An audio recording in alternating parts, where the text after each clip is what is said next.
Dr. Lynn Wagner. Thank you, Terry. That was a wonderful introduction. Yeah, well, you wrote it for me. Thank you. I love it. That's wonderful. And I completely agree with what you said, but one thing I would like to say is that not only do I think alternative medicine is the way to go, I think alternative medicine is the new medicine. So someday it should not be called alternative anymore. It should replace our current system. Maybe we should call it the old medicine. We should call it the old medicine and the new medicine. And it's come back up as new medicine. It's not alternative. It is just common sense. It's the way it should be. It's the way it should be. Right. So how do you eat?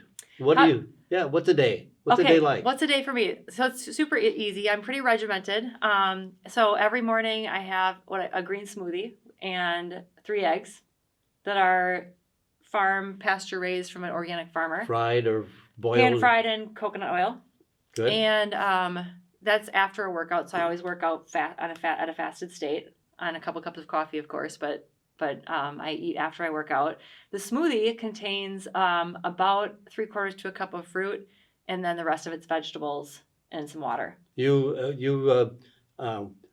juice it? We yourself? blend it. So yeah, we have a Vitamix with a big powerful blender. So you blend it, fiber and all. And I usually don't make it. My husband makes it. He's the smoothie guy. So, but it's just blended. So we don't juice or remove any of the fiber. And I definitely believe in smoothies more than juicing for most of the time. Right. And then typically I don't eat anything till lunch, and lunch is almost always leftovers unless we went out for dinner the night before. But I have been known to just order 2 dinners the night before to use that for my leftovers the next day.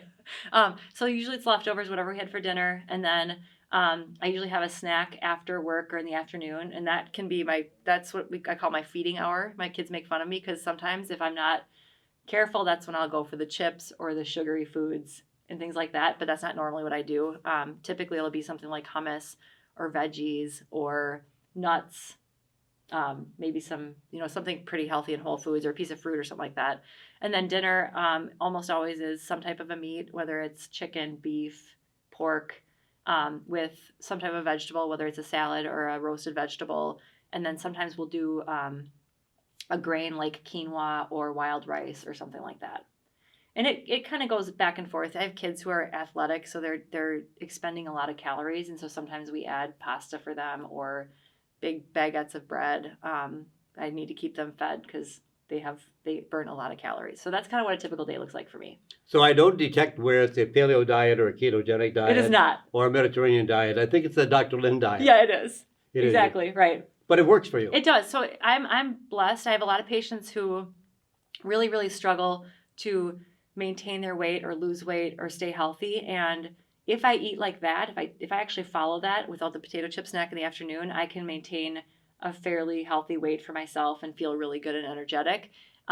Where I veer off course is weekends, holidays, boating time. We like to go boating in the summertime, traveling and things like that. And it's, busy life, lots of kids, doctor, mom. There's a lot of times where it's not easy to follow that kind of a diet. I'm definitely not as good as you are at sticking to a really consistent, healthy diet. Well, I'm a Marine, so I'm really disciplined. I am not a Marine. I go through ditches and over the obstacle courses to eat something. Right. But I really think it's very important for our viewers to understand how you made changes in your life and why.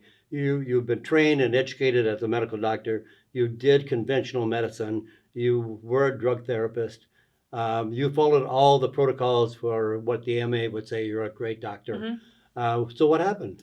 So there's multiple things that happened. So just to back that up, I grew up as a sugar-fed child. So I ate sugar. We all? Right. I ate sugar soda. I would eat candy throughout the day. Our meals were a lot of refined carbohydrates and just a lot of sugar soda, sugar lemonade, things like that. And that diet continued through college for me. And even through med school. So I remember when I was studying a lot, because there was obviously years that I studied a lot, and that's all I did.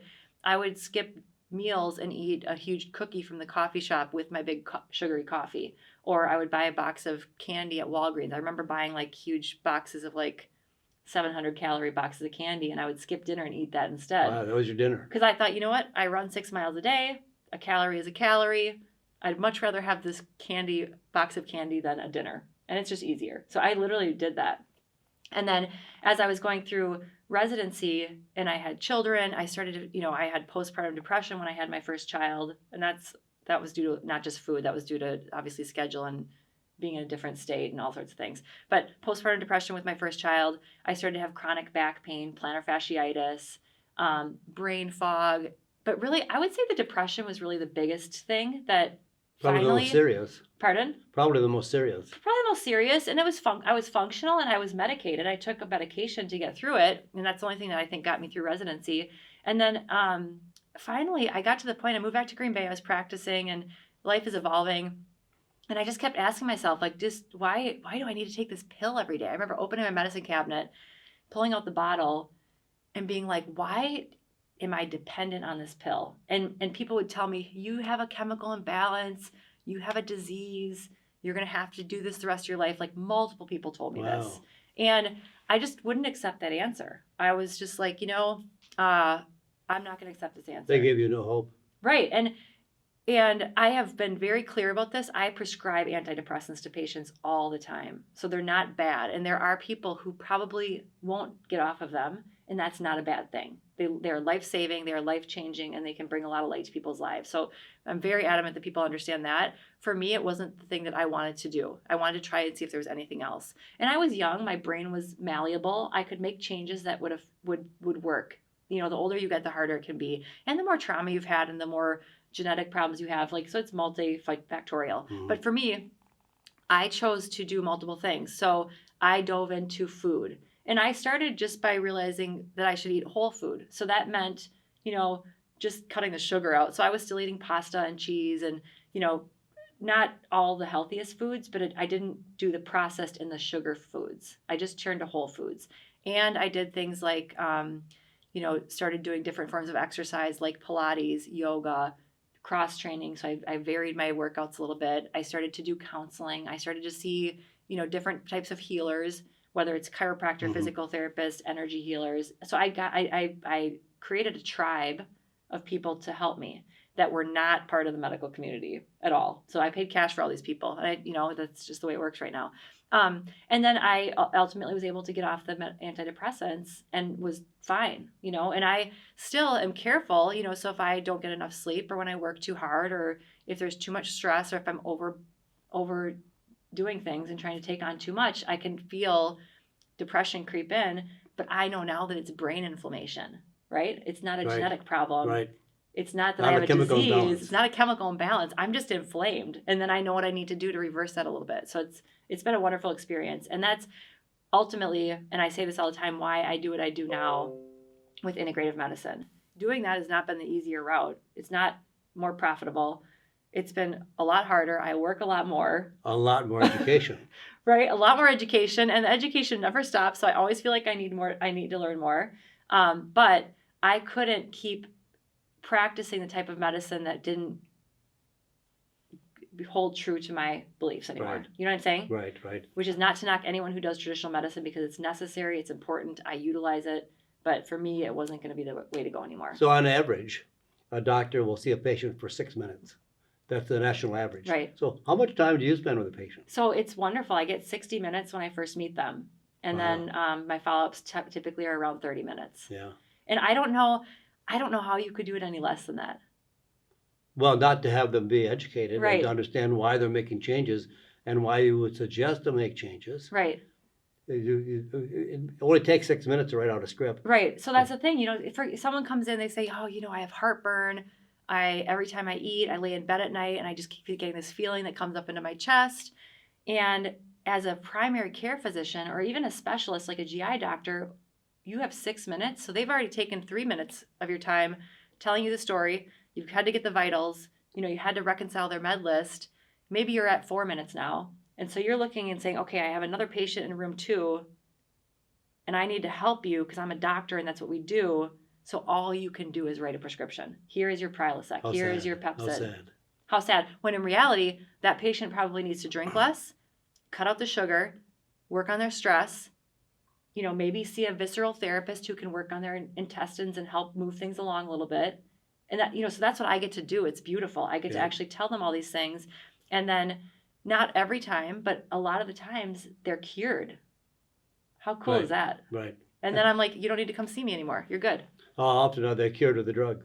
Never. Yeah. Not, And then they're on more and then they're drugs. on more drugs because then they start getting osteoporosis and losing their vitamins because they're not absorbing because they have no stomach acid. I mean, it's just like this compounding disaster, Right. which is what medicine is right now. Right. Sorry.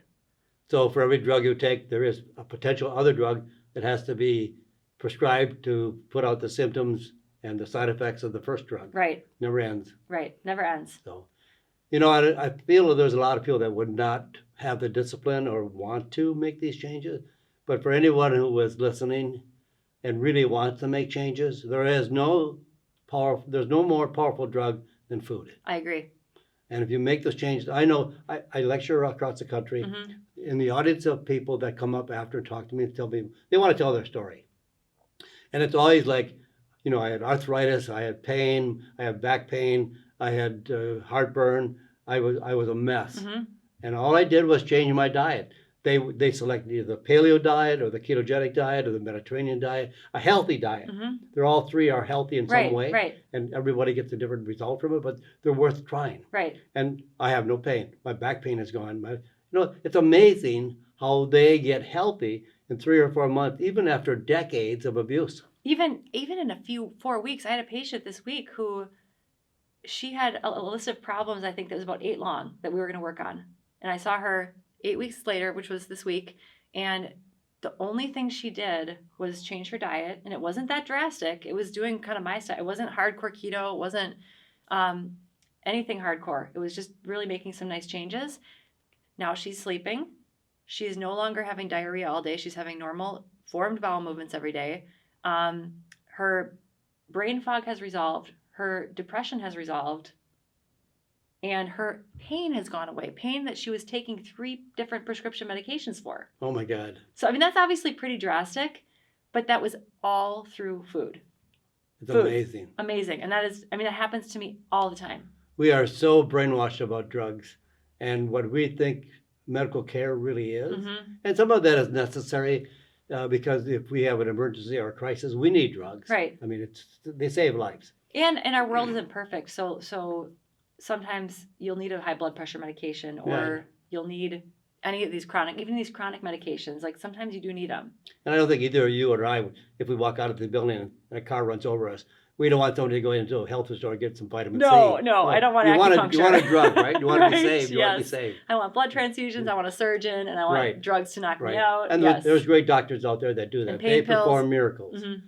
But it isn't a miracle in a drug. It's a miracle in food. Right. Yeah. No, and I think, I look at my colleagues in the ER all the time, and they're amazing, beautiful people who have dedicated. And they want to do good things. They do good things. They've dedicated their lives to saving people who are in emergency situations. It's crazy. But it's hard because as a doctor now, and whatever specialty you're in, you're doing these things that are valiant, but then you're also taking care of just these chronically inflamed, sick people who there's a different way, but you don't have time to help them know that. Yeah. So what would you say to somebody who just comes into your office and the people that are watching or viewing us? Yeah. What is your main goal to have somebody change their diet? Health, their health? Oh, food. Food, of course. Right. But is there something, what do you do? You give up sugar, of course. Yeah. So I have a super simple bulleted thing that I do. It's like clockwork. So they get a food list that has all the foods that I recommend that I say eat most of your diet from this list. If you can get to 90%, great. Because I think that's realistic for most busy people. The food list is meat, vegetables, seafood, fruits. I'm going to forget some stuff. But I can share that with anyone. I actually have it on my website. It's free to anyone who wants it. So they get this food list. And I have different food lists that I use for different people. So I have more low carb food lists for like individual patients. But for the general public, there's this one food list. And I say eat 90% of your foods from this list. And it's all whole foods.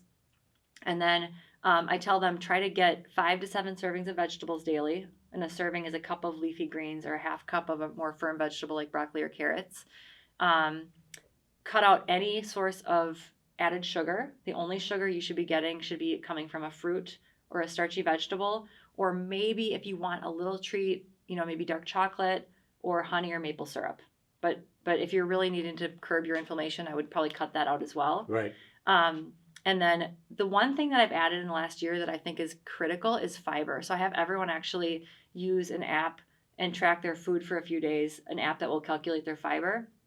And if a woman is under 25 grams or a guy is under 35 grams, I help them figure out how to get themselves to that level of fiber Okay. every day. Okay. Because fiber helps with the weight loss, it helps with hormone balancing, it helps with colon health and cancer prevention.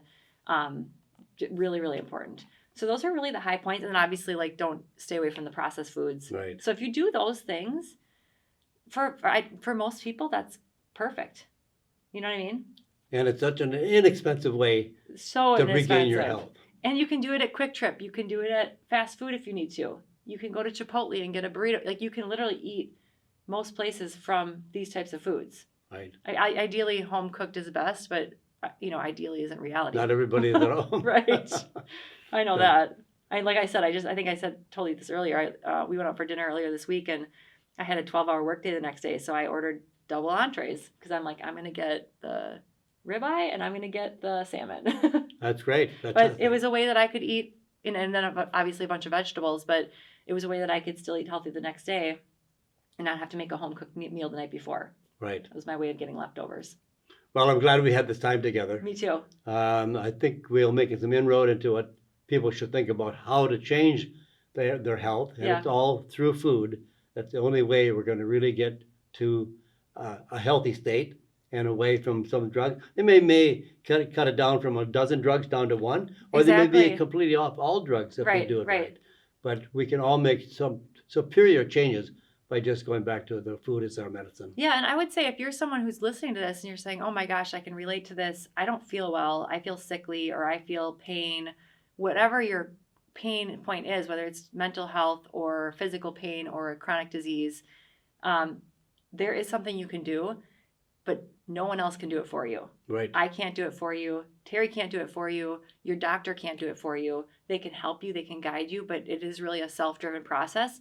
And it is totally doable. It is totally doable because once you start to feel those improvements, you literally can't go back. Right. For me, I always look at it and I just remember the time in my life where I finally had the aha moment and I was like, I literally can't go back. Right. Because I can't. Like, you just never would want to make yourself feel that sick again. Yes. Well, I'm very happy to have you, Dr. Lynn Wagner. You're in the Green Bay area. Yep. So I'm sure if anybody wants to talk to you further or make an appointment to see you, they would be very happy to do that. This has been Terry Talks Nutrition. If you want to know more about our entire program, go to terrytalksnutrition.com. And there you'll find our radio shows that are broadcasted, our newsletter, and a number of books that we are writing. And I know that we just talked, Dr. Lynn Wagner and myself, during a pause of time here, that we're going to come out with a cookbook and a food book. So it's going to be with recipes and how to change your life through food. I'm excited. Oh, thank you very much. Thank you.